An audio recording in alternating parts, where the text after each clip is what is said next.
Hello everyone, welcome to my channel. बच्चों, हम chapter 3 देख रहे हैं इकोनॉमिक्स का, दैट इज डिमांड एनालिसिस।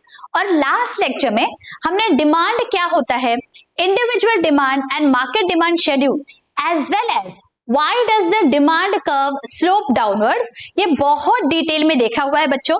अगर किसी ने वो वाले लेक्चर नहीं देखा है, I am giving the link in the i button above, do go and check that lecture out. आज के इस लेक्चर में बच्चों हम देखने वाले हैं डिटर्मिनेंट्स ऑफ डिमांड। डिटर्मिनेंट्स का क्या मतलब होता है? एज द नेम सजेस्ट, वो सारे फैक्टर्स जो डिमांड को डिटर्मिन करते हैं, जिनका असर डिमांड पे पड़ता है, उसे हम बोलेंगे डिटर्मिनेंट्स ऑफ डिमांड। तो आज के लेक्चर में बच्चों हम डिटर्मिनेंट्स ऑफ डिमांड देखने वाले हैं। There are around 11 determinants of demand. I am going to give you a very interesting short code for that as well. So without any further delay, let's get started. देखिए बच्चों, आपका textbook में page number 20 निकालिए और page number 20 पे आपका determinants of demand है, that we are going to understand today. Now there are around 11 determinants of demand. तो ये याद रखने के लिए बच्चों मैंने एक एक्रोनिम बनाया हुआ है। अगर आप किसी के घर जाते हो और अगर बच्चे हैं वहां पे और आप उनसे पूछते हो दैट आपको क्या करना है, बच्चे को आगे चल के क्या करना है, तो you will get different answers. वो आंसर को मैंने आपके लिए एक एक्रोनिम में बनाया है। फॉर एग्जाम्पल, कोई बोल सकता है मुझे आईपीएस के एग्जाम देने हैं, ओके, तो आपका फर्स्ट शॉर्ट कोड हो गया आईपीएस। किसी ने बच्चे ने आपको बोला कि बाबा मुझे कुछ नहीं करना है, मुझे बस पीसी पे बैठ के गेम्स खेलने हैं, सो सेकंड शॉर्ट कोड है पीसी। अगर किसी ने बोला कि बाबा मुझे टेबल टेनिस खेलना है, मुझे तो गेम्स खेलने में बड़ा मजा आता है लेकिन पीसी पे नहीं, I want to play table tennis, so another one is TT. And last, कोई बच्चा बोलता है कि बाबा मुझे कुछ भी नहीं करना, मुझे तो बस जाना है और सोना है, so for that my last word is nap, okay, NAP. तो यहाँ पे आपका शॉर्ट कोड बन गया IPS, PC, TT, nap. And और कोई बच्चा कुछ और बोल सकता है, so O is for others. Alright, so this is your short code. हम एक एक करके देखेंगे what does it stand for. IPS, हमारा जो फर्स्ट बच्चा है जिसने बोला कि मुझे आईपीएस बनना है, तो उसके लिए क्या है, देखो, let us see first feature, I stands for income. So determinant of demand first is income. तो हमारे यहाँ पे point number 2, okay, let us read what does that mean. Income. Income of a consumer decides purchasing power, which in turn influences the demand for that product.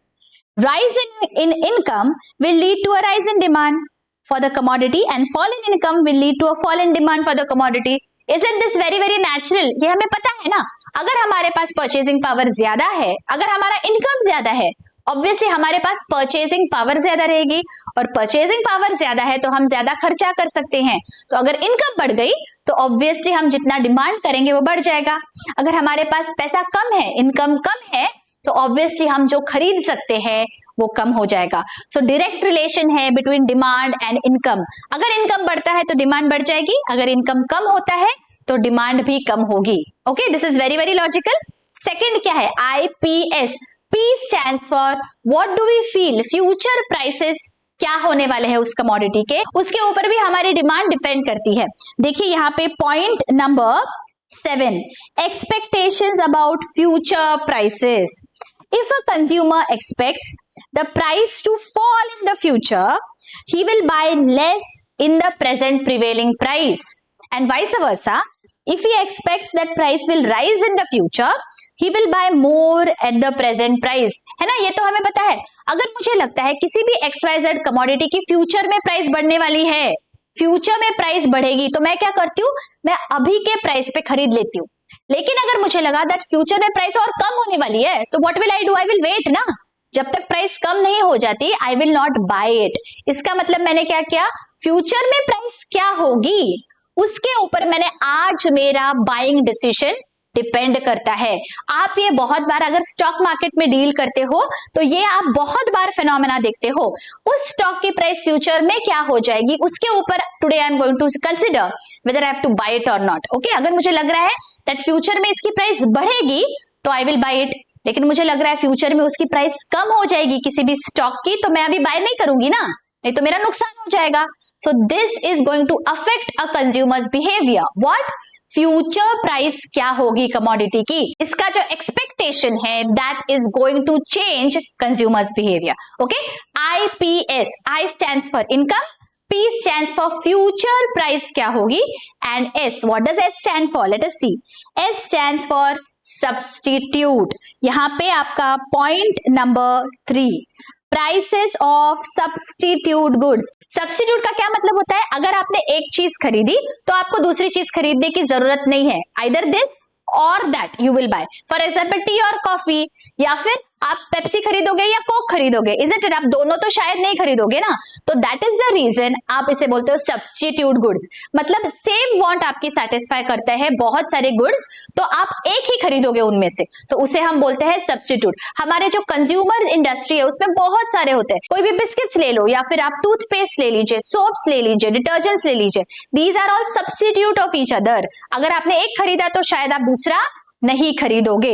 Okay, so see, if a substitute good is available at lower price, then people will demand cheaper substitute than the costly good. For example, if price of sugar rises, demand for jaggery will rise, right? देखिए यहां पे sugar है और यहां पे jaggery है।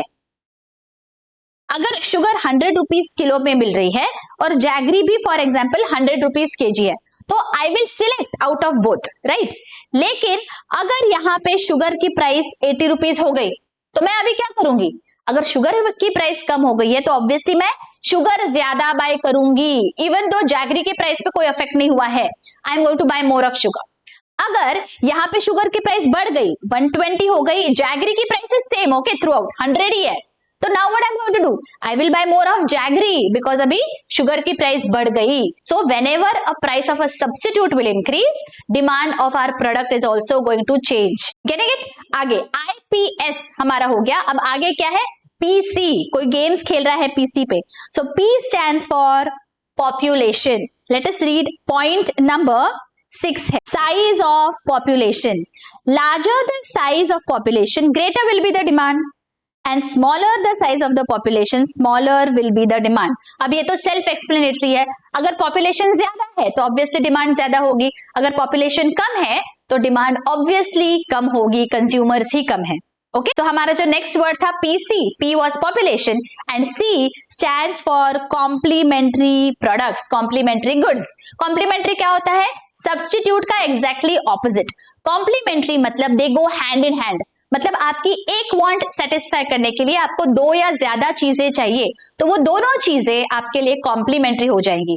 For example, अगर आपने कंप्यूटर खरीदा तो computer on its own is of no use unless and until आपने उसमें सॉफ्टवेयर डाला है। So this hardware and software go hand in hand. For example, आपने कोई व्हीकल खरीदा तो उसके साथ फ्यूल आपको चाहिए, so car and fuel go hand in hand. So ये जो प्रोडक्ट्स होते हैं, जो एक वांट सेटिस्फाई करने के लिए आपको दो या मल्टीपल प्रोडक्ट्स की जरूरत है, तो आप बोलोगे दोज प्रोडक्ट्स आर कॉम्प्लीमेंट्री। तो जो सब्स्टिट्यूट के लिए हुआ कॉम्प्लीमेंट्री के लिए ऑपोजिट होगा। अगर सब्स्टिट्यूट की प्राइस बढ़ गई तो मेरे प्रोडक्ट का क्वांटिटी डिमांडेड बढ़ जाता है, राइट? लेकिन कॉम्प्लीमेंट्री में उल्टा होगा। इमेजिन अगर फ्यूल की प्राइस बढ़ जाती है तो कार्स की जो डिमांड है वो कम होगी या बढ़ जाएगी? कार की डिमांड भी कम हो जाएगी बिकॉज फ्यूल की प्राइस ही बढ़ गई है, because these two go hand in hand. अगर फ्यूल की प्राइस कम हुई तो फिर क्वांटिटी डिमांडेड बढ़ जाएगी बिकॉज दोनों की आपको साथ में जरूरत है। Alright, so let us read point number 4, price of complementary goods. क्या दिया है, change in the price of one commodity would affect the demand for the other commodity. For example, car and fuel, if price of fuel rises then demand for cars will fall. एक की price बढ़ गई तो दूसरे की demand भी कम हो जाएगी। Very very important, complementary goods जो होते हैं they go hand in hand and substitute goods either or होते हैं। Please remember this is quite logical, please remember when you are writing. Okay, तो अभी हमारे 5 पॉइंट्स हो गए, IPS, PC। थर्ड इज, कोई बोल रहा है मुझे टेबल टेनिस खेलना है, TT। So what does it stand for? T stands for changes in taste, habits and preferences. मतलब जैसे जैसे अलग अलग टेस्ट होंगे, अलग अलग लाइक्स और डिसलाइक्स होंगे, it is going to affect the demand obviously ना। So this is point number 9। C, test, habits and fashions. Tastes and habits of a consumer influence the demand for a commodity. If a consumer likes to eat chocolates or consume tea, he will demand more of them. मतलब जो आपका test है, जो आपका habit है, उससे भी demand कम या ज्यादा होती है. मतलब अगर किसी को चॉकलेट्स पसंद है तो वो चॉकलेट्स खरीदेगा, अगर किसी को नहीं पसंद है तो वो नहीं खरीदेगा, even though what ever the price might B. मतलब जो भी हमारे लाइक्स और डिसलाइक्स है उनके ऊपर डिमांड डिपेंड करता है. अगर किसी को चाय पसंद है तो ऑब्वियसली उससे डिमांड ज्यादा होगी, अगर किसी को चाय बिल्कुल नहीं अच्छी लगती है तो उससे चाय की डिमांड कम हो जाएगी. ओके, आगे. Similarly, when a new fashion hits the market, consumer demands that particular type of commodity. कोई भी फैशन आ गया अगर नया मार्केट में तो ऑब्वियसली वो फैशन इन ट्रेंड होता है, तो दैट इज द रीजन उसकी डिमांड बढ़ जाती है. अगर कोई आउट ऑफ फैशन चीज हो गई तो उसकी डिमांड कम हो जाती है. ये भी हम बहुत बार देखते हैं. आगे, if a commodity goes out of fashion then suddenly the demand of that product tends to fall. मतलब ये जो टेस्ट, हैबिट्स, प्रेफरेंसेस है, they also impact the demand for a commodity. Okay, आगे क्या है? टी था ना, table tennis. So T stands for taxation. Taxation policies का भी बहुत असर होगा. यहाँ पे point number 10. See, level of taxation. High rates of taxes on goods or service would increase the price of that goods or service. Thus, in turn, would result in a decrease in demand. Right? क्या होता है? अगर tax ज्यादा हुआ किसी भी commodity पे, उसकी प्राइस बढ़ जाती है, और अगर प्राइस बढ़ गई तो ऑब्वियसली उसकी डिमांड कम हो जाएगी. अगर टैक्स किसी कमोडिटी पे कम है तो उसकी कंपैरेटिवली कीमत कम है, so that is the reason उसकी डिमांड बढ़ जाएगी. तो कितना टैक्स है कमोडिटी पे, उस पे भी डिमांड का असर होता है. ओके, आगे. लास्ट जो है वो हमें बोल रहा है कि मुझे कुछ नहीं करना है, मुझे सिर्फ सोना है. So nap, NAP. What does N stand for? Nature of the product. Nature क्या है प्रोडक्ट का, उसके ऊपर भी डिमांड डिपेंड करेगी. नेचर क्या है? Let us see point number 5. If a commodity is a necessity, very important, necessity है तो it is unavoidable, then its demand will continue to be the same irrespective of the price. For example medicine है, अगर कोई भी मरीज है उसको medicine खरीदना जरूरी है, तो इवन इफ मेडिसिन की प्राइस थोड़ी कम या ज्यादा हो जाती है, the quantity is going to remain the same. अगर बहुत ज्यादा प्राइस है तो मैं मेडिसिन लेना बंद तो नहीं कर सकती, या फिर बहुत कम प्राइस है तो मैं मेडिसिन बहुत ज्यादा लूंगी क्या? नहीं, जितना मुझे प्रिस्क्राइब्ड मेडिसिन है वो लेना ही पड़ेगा. So that is the necessity, so I have to buy it.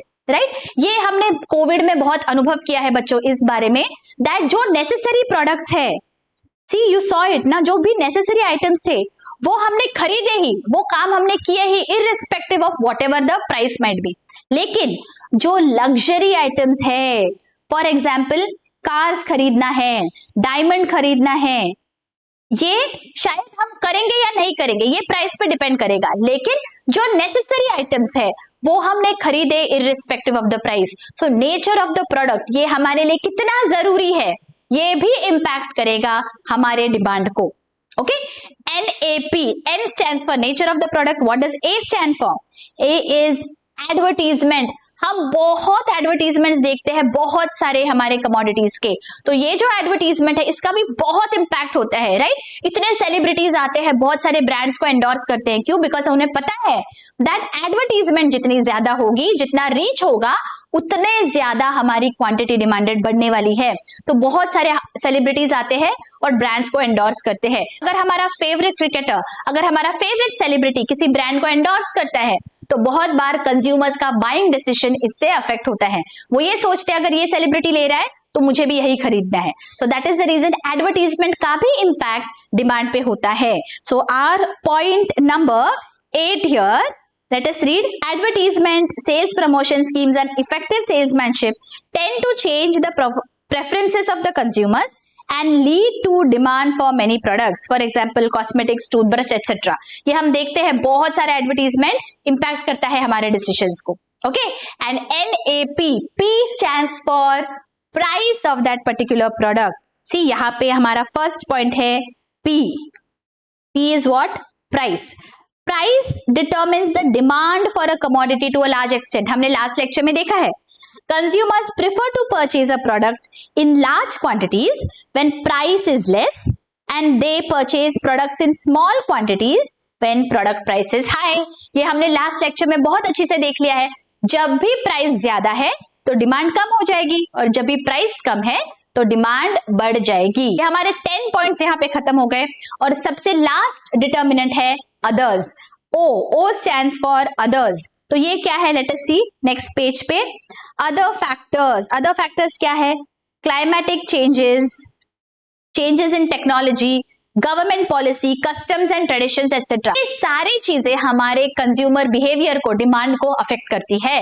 For example, अगर दिवाली है तो दिए की, लाइट्स की, लैंप्स की, ये सब डिमांड बढ़ जाएगी। So right, this is our tradition, तो हमारी डिमांड बढ़ जाएगी। अगर टेक्नोलॉजी में चेंज हो गया है, फॉर एग्जाम्पल देखिए पहले के जमाने में कैमरा हुआ करते थे, अभी टेक्नोलॉजी चेंज हो गई, अभी हमारे फोन में ही कैमराज आ गए। तो अब क्या हुआ, चेंज इन टेक्नोलॉजी के वजह से वो जो कैमराज है, फॉर एग्जाम्पल कोडैक का कैमरा, वो अभी क्या हो गया, ऑब्सोलीट हो गया, बिकॉज टेक्नोलॉजी चेंज हो गई। तो इसके वजह से उस कैमरे की जो डिमांड है वो नहीं है अभी। So again changes in technology is going to impact your demand, right. So ये सारे डिटर्मिनेंट्स है, ये सारे फैक्टर्स है जिसके ऊपर डिमांड डिपेंड करता है। ये बहुत ही इंपॉर्टेंट क्वेश्चन है बच्चों, इस एक्रोनिम को आप याद रखिए। मैंने इस ऑर्डर में ये लिखा है, इसके लिए भी एक रीजन है, बिकॉज आगे चल के जब आप लॉ ऑफ डिमांड पढ़ने वाले हो तो आपके जो एजम्पशंस है वो भी इसी में से है, जो डिटर्मिनेंट्स ऑफ डिमांड और एजम्पशंस ऑफ डिमांड में बहुत सिमिलैरिटी है। That is the reason I have given you in this order, because यहाँ पे ये जो लास्ट 4 है बच्चों, ये आपके assumptions of demand में नहीं रहेंगे, लेकिन ये सारे आपके assumptions of demand में भी है। जब आप लॉ ऑफ डिमांड पढ़ोगे आपके लिए बहुत आसान हो जाएगा। So please remember this mnemonic, very important. IPS, PC, TT, nap and O. Okay, again let us revise. IPS, what does I stand for? Income. Income is going to impact your decision. P stands for future changes in prices. Future में अगर आपको लग रहा है prices कम होंगे तो आप अभी डिमांड नहीं करोगे। अगर आपको लग रहा है फ्यूचर में प्राइसेस ज्यादा हो जाएंगे तो आप अभी डिमांड करोगे। Okay. S stands for substitute products. Substitute की प्राइस कम या ज्यादा अगर होती है तो हमारी भी क्वांटिटी डिमांडेड चेंज हो जाएगी। IPS, PC, P stands for what is the population. Higher the population, higher will be the demand. Complementary goods, अगर कॉम्प्लीमेंट्री गुड्स की प्राइसेस बढ़ जाती है तो हमारी भी क्वांटिटी डिमांडेड चेंज हो जाएगी। T stands for taste, habits, fashions and T stands for taxation. IPS, PC, TT and NAP. What does N stand for? Nature of the product. Product हमारे लिए लग्जरी है या नेसेसिटी है, इस पे भी डिपेंड करता है। A stands for advertisement and last P stands for price of that particular commodity and O is others. Other factors जो है like climatic changes, customs and traditions, technology, ये सब भी affect करते हैं हमारे डिमांड को। सो आई होप ये डिटर्मिनेंट्स ऑफ डिमांड और इसका एक्रोनिम आपको बहुत अच्छी से समझ गया है बच्चों। अगर लेक्चर्स अच्छी से समझ रहे हैं, don't forget to hit that like button और मुझे जरूर कमेंट करके बताइए कि आपको लेक्चर्स कैसे लग रहे हैं। It is just a small comment for you but it goes a long way in the growth of the channel. So please hit that like button और मुझे जरूर कमेंट करके बताइए बच्चों, and do share with your friends and colleagues. मिलती हूँ आपको next lecture में। Till then take care, bye bye.